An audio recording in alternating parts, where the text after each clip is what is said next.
Muito bem, nós queremos dar as boas-vindas aos irmãos também que estão nos acompanhando pela internet. Houve um probleminha no começo, mas graças a Deus todos vão poder pegar o estudo completo. Abra comigo então novamente a palavra do Senhor, 1 João capítulo 3, versículo 13. 1 João capítulo 3, versículo 13. A palavra do Senhor diz: irmãos, não vos maravilheis se o mundo vos odeia. Nós trouxemos duas palestras recentemente à igreja sobre a falácia da agenda de gênero. E houve um comentário meio negativo lá no chat da igreja, o que é normal. Os palestrantes que a gente conhece, que são bem mais conhecidos do que eu, eles testemunham que ao tempo todo ofensas, xingatórios, essas coisas todas. Mas esse tipo de reação, elas vêm com base num assunto que está crescendo muito ultimamente entre os palestrantes, que é a questão da cosmovisão.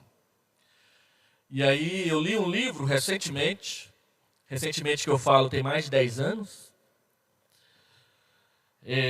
foi publicado pela nossa editora em 2003, foi mais ou menos a época que eu li, Princípios para uma Cosmovisão Bíblica, de John MacArthur Jr., aquele pastor batista lá do Canadá, que recentemente, inclusive, quase foi preso por manter a igreja dele aberta na questão da pandemia, lá naquele país.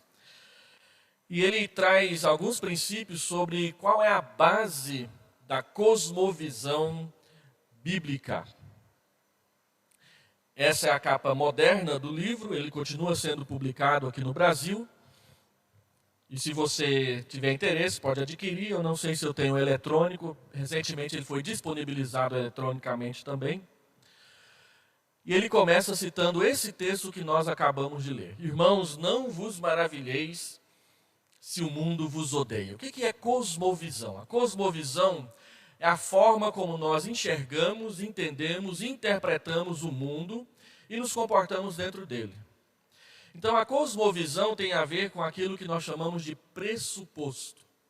Aquilo que fica como a base para você edificar a sua vida, o seu entendimento, a sua forma de ver, a sua forma de comentar, a sua forma de participar da vida que está ao redor de nós. Existem várias cosmovisões. Eu acabo de ler um trabalho muito interessante de um aluno do seminário que formou agora em dezembro, sobre cosmovisão reformada. E ele mostrou que há um contraste, e ele fez uma crítica à cosmovisão secular, em contraposição com a cosmovisão bíblica e reformada. A cosmovisão bíblica, ela diz que o mundo ele existe por causa da criação, da queda, da redenção e da consumação. Ou seja, nós enxergamos o mundo por esse prisma. Deus criou todas as coisas. O homem caiu no pecado. Deus providenciou a forma de redimir o homem do pecado através da morte e do sacrifício de Jesus Cristo na cruz, derramando o seu sangue por nós. E Deus está conduzindo a história para a consumação, quando Ele virá no juízo final, julgará todas as coisas e estabelecerá finalmente seu reino eterno, onde o pecado não faz parte.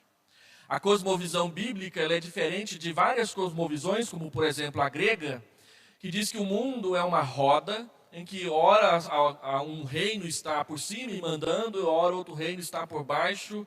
Esse reino cresce, chega no apogeu da sua cultura, ele decresce, ele cai, outro reino sobe. Assim foi então Egito, Babilônia, Pérsia, Grécia, Roma, Napoleão Bonaparte, Carlos Magnus e os carolíngios. A bola da vez é os Estados Unidos depois da Segunda Guerra Mundial. Mas eles dizem que isso é ininterruptamente e vai ser eternamente assim. Então a história é sem fim e ela é circular, subindo e descendo, rodando e rodando o tempo todo. A cosmovisão cristã diz que a história é uma linha reta ascendente. Deus programou tudo com a criação e está nos conduzindo em direção à consumação, onde será o clímax da história humana e, por fim, a eternidade. Existe uma outra cosmovisão que é chamada cosmovisão anarquista, que diz que a história é uma bagunça. Você não sabe para onde ela vem, para onde ela vai, você não pode torcer por ninguém, você não pode esperar nada de ninguém, é um caos. Aquele escritor que escreveu aquela série muito estranha, Game of Thrones, é um cara que entende assim. E ele expressou isso lá, onde é uma bagunça, onde todo mundo mata todo mundo, e no final das contas, quem você acha que vai viver, morre também. Então, nós acreditamos diferente. A cosmovisão secular, ela defende que existe uma tensão entre liberdade e a natureza, não a criação, mas a natureza. Em que o homem procura ser livre, mas ele tem que enfrentar os limites que a natureza impõe. Tufões, furacões, vulcões, pandemias, tudo isso sem qualquer presença de sobrenatural e sem Deus.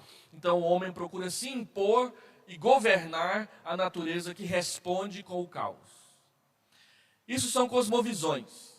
Então esse tipo de cosmovisões te leva a ter reações e como você a enxerga e como você procura participar dela.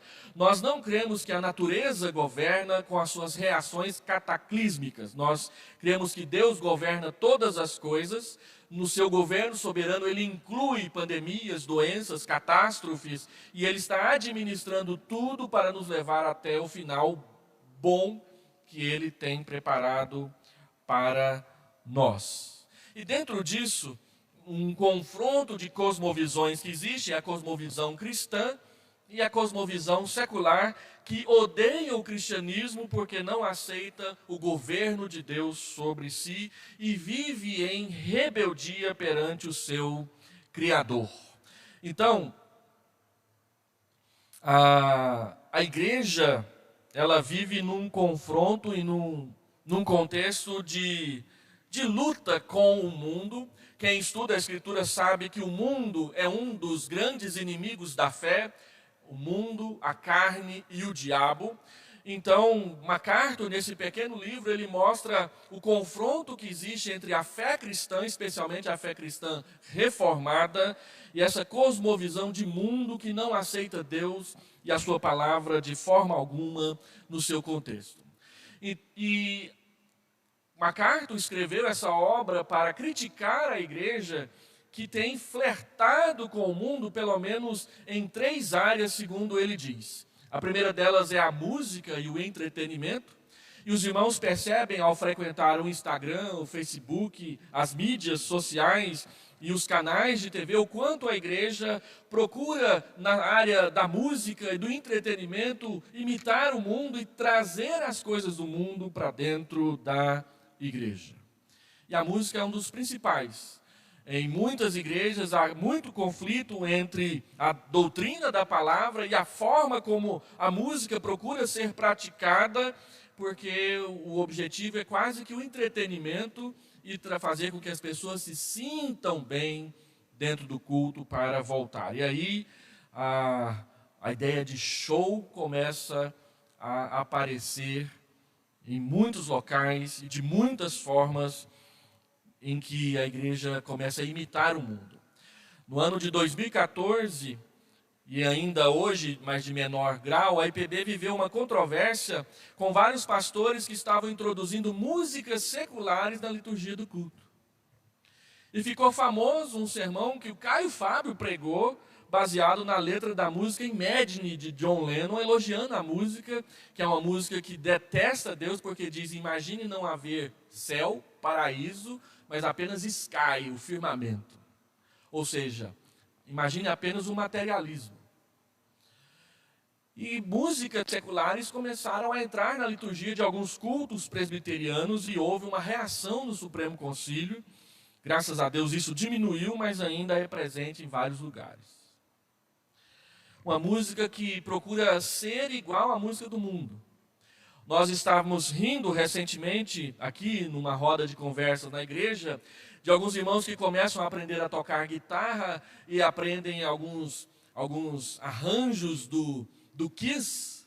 e do Queen, essas bandas de rock bem pesado, e de repente, sem mais, sem menos, introduzem esses arranjos na hora do louvor, na hora da igreja. Achando que está tudo bem, que é isso mesmo. Vamos imitar, vamos repetir, vamos fazer a nossa música igual eles fazem a deles. A segunda área em que MacArthur diz que a igreja tem flertado com o mundo é a área da omissão de certos ensinamentos bíblicos para poder satisfazer as pessoas que visitam as igrejas. Eu conheci 2 jovens metodistas, quando eu era seminarista, elas nos visitaram lá no seminário, e elas disseram que havia 15 anos que o pastor da igreja delas não falava sobre arrependimento de pecado no seu sermão. 15 anos. E às vezes nós ouvimos alguns pastores muito engraçados na internet, e aí você começa a assistir 1, assistir 2, assistir 10, assistir 100 palestras daquele pastor muito engraçado, e ele faz muita graça, mas não fala uma única vez da graça de Jesus que perdoa os pecados. E aí de vez em quando alguém chega atrás, ele aqui, pastor, para pregar para a gente. Omitindo doutrinas, omitindo ensinamento. Uma vez um irmão chegou para mim e disse: pastor, tira da liturgia o momento de contrição, porque a gente já sofre tanto com problemas na empresa, em casa, ainda chega na igreja e tem que confessar que é pecador. Para com isso, pastor. A gente vai tirando os ensinamentos, vamos tirando aquilo que desagrada as pessoas. Tem uma palestra do reverendo Rogério Mocelin, que a gente tem assistido com certo interesse lá em casa, na internet, e a palestra dele tem o título: Por que os pastores modernos não falam sobre a ira de Deus? Rodrigo Mocelin, obrigado. Por que pastores modernos não falam sobre a ira de Deus? Só fala do amor de Deus. Deus também continua irado com os pecados que nós cometemos, inclusive os nossos, cristãos que precisam de arrependimento e confissão. A terceira área que ele diz que nós temos flertado com o mundo é tomando uma postura pluralista, inclusiva e de mente aberta, politicamente correta, evitando certos assuntos e tornando o culto, a programação da igreja o mais atrativa possível. Ontem eu vi um pastor renomado aqui no nosso país se queixando no Instagram de uma igreja que promoveu um beijaço na hora do culto. Todos os casais se beijando, e ainda colocaram um cronômetro ali num grande telão para cronometrar quanto tempo eles ficariam beijando na boca na hora do culto ali. Colocaram de 5 minutos para baixo. 5 minutos um beijo de boca de todo mundo casado dentro da igreja. E aí ele se queixou disso, a imagem está lá nas mídias sociais, no YouTube, para quem quiser ver. E pessoas defenderam, dizendo: não tem nada demais, pastor. Tem nada demais. Há menos de 70 anos atrás, quando os pastores faziam casamento, e então terminava o casamento, o pastor dizia: agora o noivo pode beijar a noiva. Eu nunca entendi por que tinha isso no casamento, os namorados se beijam o tempo inteiro. Mas é porque antigamente eles não se beijavam. Se beijavam pela primeira vez na hora que o pastor dizia: agora o noivo pode beijar a noiva. Na Coreia ainda é assim. Aqui no Brasil já faz tempo que não é. Então, quando ele diz pode beijar a noiva, quando eu digo pode beijar a noiva, é chovendo molhado, já se beijaram há muitas vezes. Então, as pessoas acham que não tem nada demais e nós vamos tornando cada dia mais a igreja parecida com as coisas do mundo que nós criticamos e condenamos. Queremos uma igreja que inclua todo mundo. Queremos uma igreja que aceita todo mundo com as suas ideias como elas são. E queremos uma igreja em que a gente não fale os nomes, não fale que alguém é gordo, não fale que alguém é negro, não fale que alguém praticou o aborto, não fale que aquela pessoa fez um procedimento terapêutico. Diz que aquela pessoa é uma pessoa de cor, e diz que aquela pessoa é uma pessoa cheinha, para ficar cada vez mais agradável, ainda que dizer negro, gordo e aborto não sejam palavras ofensivas, sejam descritivas de como as pessoas estão. E nós queremos uma igreja que vai se tornando cada vez tão inclusiva que o pecado também, inclusive, seja aceito na vida normal da igreja. Então, nós gostaríamos de falar sobre essa questão da igreja versus o mundo. Primeiro, a busca pela aprovação do mundo é adultério espiritual. Olha aí Tiago, capítulo 4, versículo 4, a força do argumento de Tiago ao chamar essa questão dessa forma. Tiago 4, capítulo 4. Ele diz: infiéis, a palavra no original é a palavra adúlteros. Não compreendeis que a amizade do mundo é a inimiga de Deus? Aquele, pois, que quiser ser amigo do mundo, constitui-se inimigo de Deus. Ou supondes que em vão afirma a Escritura, é com ciúme que por nós anseia o Espírito que Ele fez habitar em nós? Antes Ele dá maior graça, pelo que diz, Deus resiste aos soberbos, mas dá graça aos humildes. O que Tiago está falando? Ele está falando que quando nós valorizamos demais as nossas amizades com pessoas que não conhecem Jesus, em detrimento com a amizade com pessoas que conhecem, amam e servem e se consagram a Jesus, nós nos tornamos infiéis. E que essa amizade superlativa para com as coisas e as pessoas do mundo se tornam em problema na nossa relação com Deus, a ponto de o Espírito Santo ficar com ciúme, com zelo. Lembra de Davi no Salmo 16, verso 3? Quanto aos santos que há na terra, eles são os notáveis nos quais eu tenho todo o meu prazer. A Bíblia não diz que nós não podemos ter amizades com pessoas do mundo. Mas a Bíblia diz que as nossas melhores amizades precisam ser com aqueles que são os melhores amigos de Deus. E que nós devemos ser verdadeiros amigos para com aqueles que querem servir e amar a Deus. Então, buscar a aprovação do mundo para que eles fiquem contentes e a igreja seja aceita de qualquer maneira, se torna em adultério espiritual para nós. A igreja e o mundo são incompatíveis e irreconciliáveis. Olha aí na sua Bíblia, 1 João capítulo 2, versículo 15.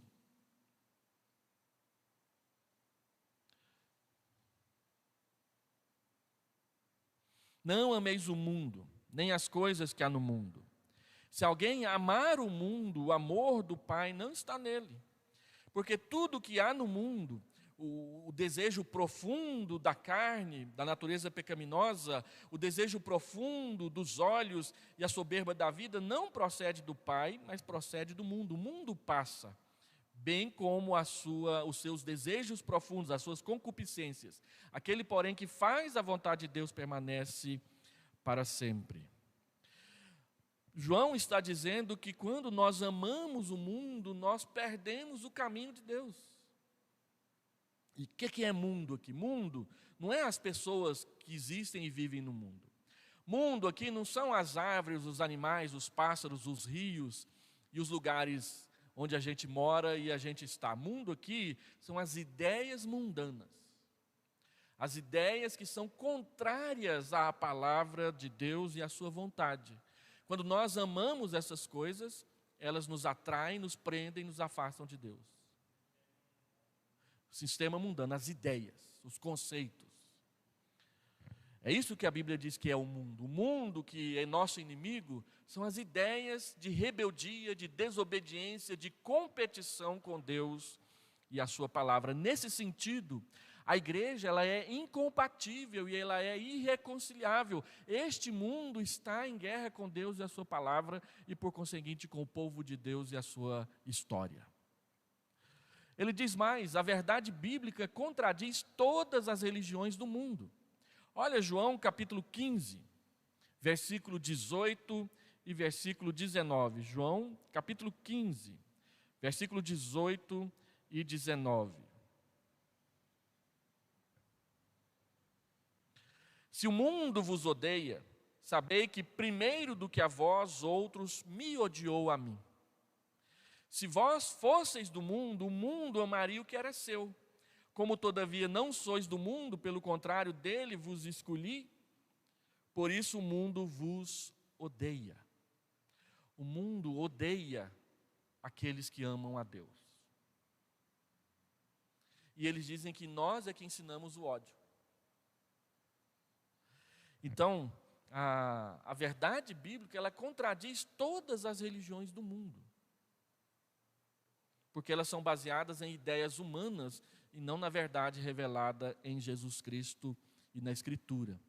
A busca pelo aplauso do mundo é uma característica dos falsos profetas. Olha Lucas, capítulo 6, versículo 26, que é um texto que nós vamos trabalhar em breve aqui no púlpito da igreja. Lucas, capítulo 6, versículo 26. Ai de vós, quando todos vos louvarem, porque assim procederam seus pais com os falsos profetas. As pessoas aplaudiam os falsos profetas porque eles só falavam o que eles queriam ouvir. E os falsos profetas sempre vêm com essa linguagem remelenta e grudenta e depois nos enganam e nos levam à decepção. Há pouco mais de um mês aqui na igreja, nós estudamos 2 Pedro, capítulo 2, onde ele fala da nulidade dos falsos mestres. E ele diz que o resultado do comprometimento com os falsos mestres é decepção. São nuvens sem chuva, são fontes sem água. Então você espera, você olha as nuvens e não chove. Hoje eu vi várias nuvens escuras vindo para cá e até brinquei, vai cair um delúvio.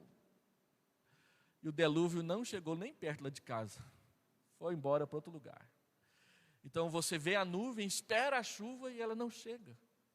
Você vai a uma fonte, espera encontrar água para beber e não tem. Isso é o falso mestre. É um engano, é um engodo. E o Senhor Jesus mostra que quando nós buscamos o aplauso, a aprovação do mundo, nós acabamos nos envolvendo com o falso ensino e a falsa profecia. Por quê? Porque o mundo despreza o cristianismo por motivos morais, não intelectuais. Olha esses textos que nós colocamos aí, João 7:7.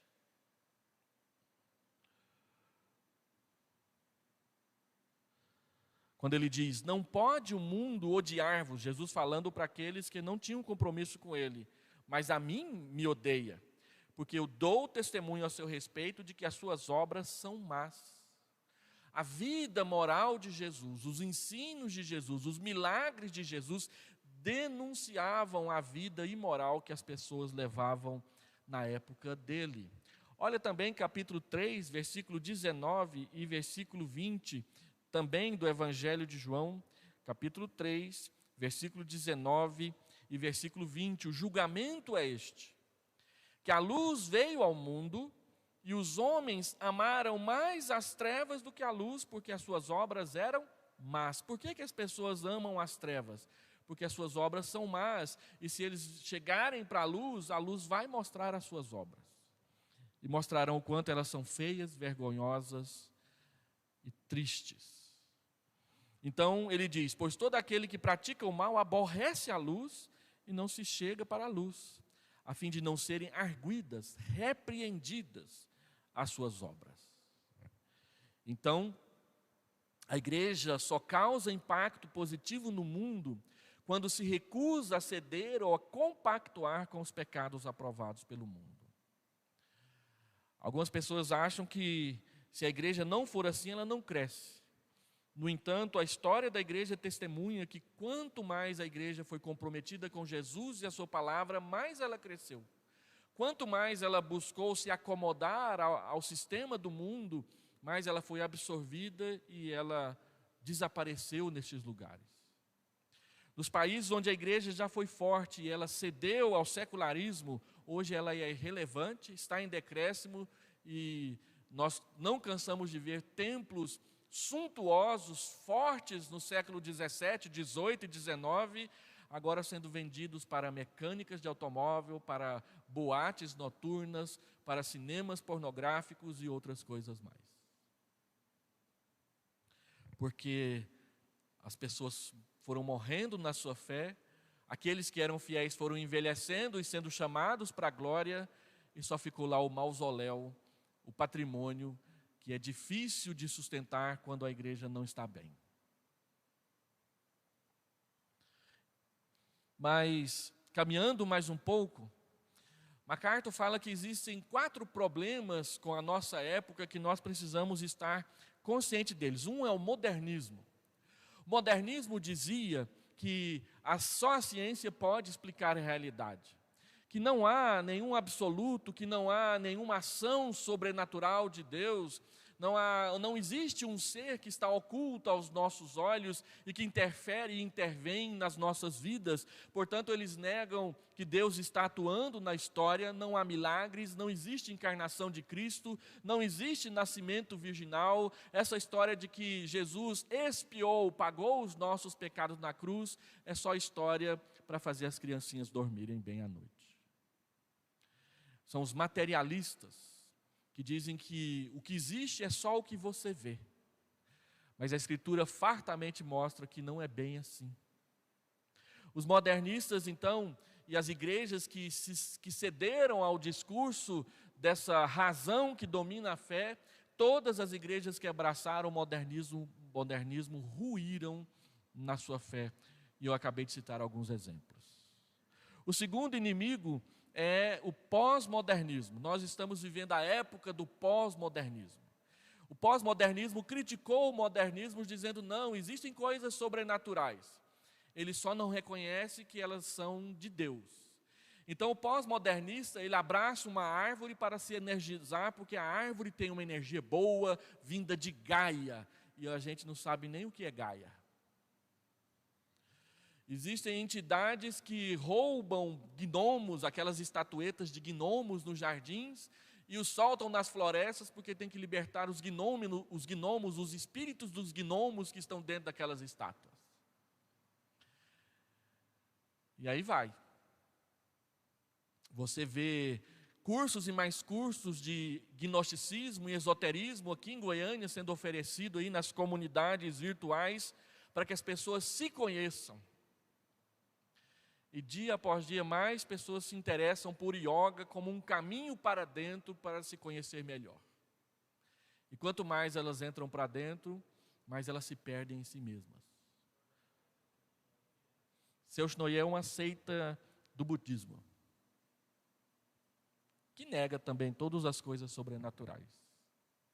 Então, o pós-modernismo, os pós-modernistas insistem que não existe uma verdade absoluta, mas apenas as verdades que cada um tem e quer crer individualmente.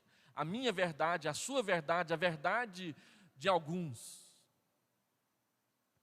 Não existe verdade objetiva com autoridade que governa e se aplica a todos indistintamente. Eles dizem que não existe a verdade à parte da interpretação pessoal de cada um. Então é o seu ponto de vista que é a sua verdade. A realidade é o que cada um imagina e interpreta. Verdade é a sua opinião pessoal e compreensão é entender o ponto de vista do outro sem interferir. Dessa forma, o pós-modernismo prega a tolerância entre as pessoas e a intolerância para com quem não aceita a sua interpretação do que seja tolerância. Donald Carson chama isso de a intolerância dos tolerantes. E a maior vítima da intolerância dos tolerantes é a igreja, porque a igreja defende que há uma verdade absoluta, que existe um Deus que governa todas as coisas e todas as pessoas.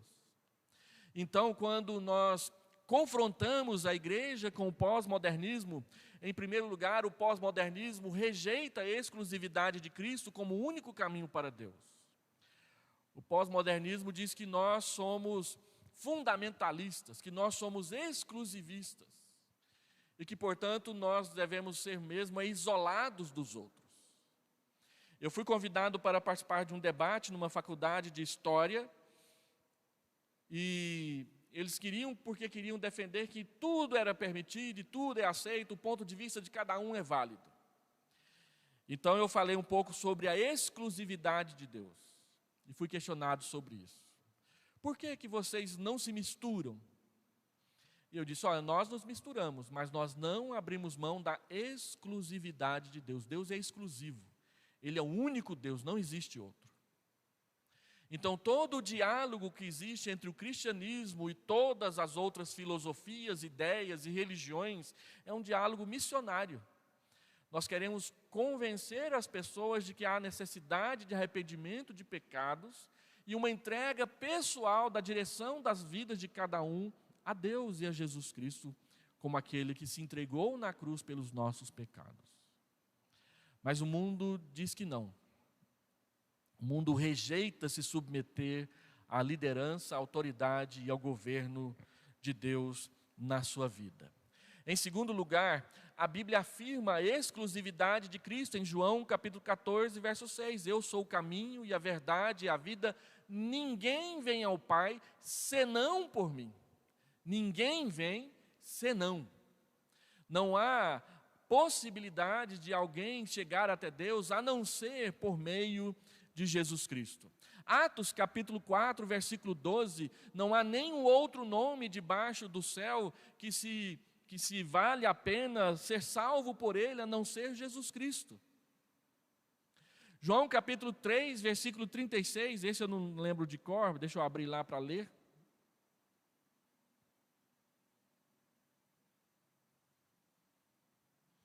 Por isso, quem crê no Filho tem a vida eterna. O que todavia se mantém rebelde contra o Filho, não verá a vida, mas sobre ele permanece a ira de Deus. E o último texto que está ali, 1 Timóteo 2,5, não há outro que possa nos salvar a não ser Jesus Cristo, homem. 1 Timóteo 2,5, deixa eu ler o texto corretamente. Porquanto há um só Deus e um só mediador, não existem mediadores, existe apenas um mediador entre Deus e os homens, e este mediador é Jesus Cristo, Deus encarnado, Jesus Cristo, homem, o qual a si mesmo se deu em resgate por todos, testemunho que se deve prestar em tempos oportunos. Devemos falar da morte de Jesus para as pessoas. 1 João capítulo 5, verso 11 e verso 12, aquele que tem o Filho tem a vida, aquele que não tem o Filho não tem a vida, diz a palavra de Deus.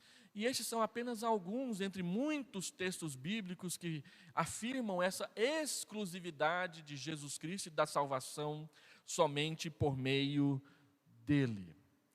Somente a Bíblia deve determinar o que os cristãos creem e pregam no mundo.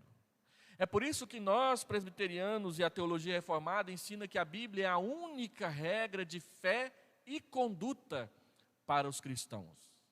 A nossa confissão de fé, ela prescreve isso com base nessas afirmações bíblicas.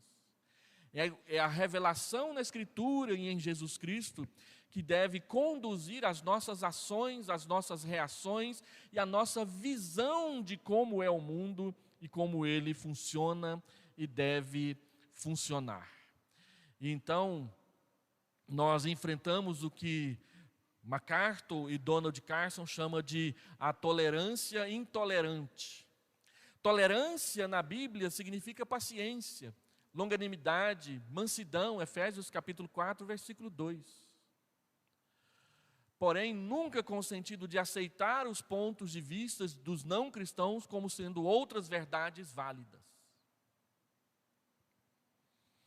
Nós defendemos a objetividade da revelação e a verdade absoluta, não porque nós queremos, mas porque a palavra nos convenceu pela revelação de Jesus Cristo e de Deus, que é assim. Então, quando as pessoas nos questionam e nós resistimos, nós não resistimos por capricho ou porque queremos ser um grupo que vai dominar os outros, mas nós resistimos por amor à verdade revelada por Deus a nós na Escritura e na pessoa, na obra de Jesus Cristo encarnado. Tolerância significa respeitar as pessoas e tratá-las com bondade, mesmo quando acreditamos que estão erradas. Tolerância não é tratar mal, ou isso é intolerância. Tolerância é ter paciência, é ser respeitoso, mas não aceitar uma verdade rival à verdade do Evangelho, como se ela tivesse o mesmo peso para conduzir as nossas vidas. Para o pós-modernismo, tolerância significa que nós nunca devemos considerar a opinião de ninguém como errada. Todas as opiniões são certas, para determinados fins, motivos e causas. Então a verdade muda de acordo com o freguês. E as pessoas são verdadeiras camaleões. Porque o camaleão, ele chega perto de uma coisa cinza, ele fica cinza. Ele chega perto de uma coisa verde, ele fica verde. Ele chega perto de algo listrado e ele fica cheio de listrinhas. É a coisa mais incrível que aparece. Mas os cristãos não podem ser assim. O camaleão é muito bonito de se ver, mas não é o que nós devemos praticar, diz a palavra de Deus. Então, essa tolerância intolerante mostra e é contrária à tolerância bíblica, porque a tolerância bíblica é para as pessoas, a pós-moderna é para as ideias. Nós toleramos pessoas, nós suportamos e aguentamos pessoas, mas não as ideias. E as pessoas sempre acham que nós estamos brigando é com elas e não com as suas ideias. E nós, de fato, devemos brigar é com as ideias e amar as pessoas. Mas, dessa forma, o que antes era proibido, agora é encorajado. As virtudes tradicionais, tais como humildade, domínio próprio, castidade, são abertamente zombadas e consideradas como transgressão. Na internet, os ataques mais amargos contra o cristianismo são de sites que pregam a tolerância.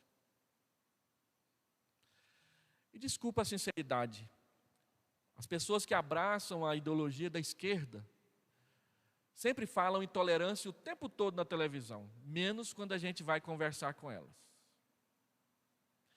E os proponentes das ideias mais agressivas contra o cristianismo vêm dos partidos de esquerda. E não é por uma questão ideológica que eu digo isso, é por uma questão pastoral. Sempre que a gente é chamado a militar contra ideias que estão politicamente agredindo a igreja, sempre tem alguém com uma bandeira vermelha tremulando lá no local do debate. E a gente, às vezes, é lento para perceber isso.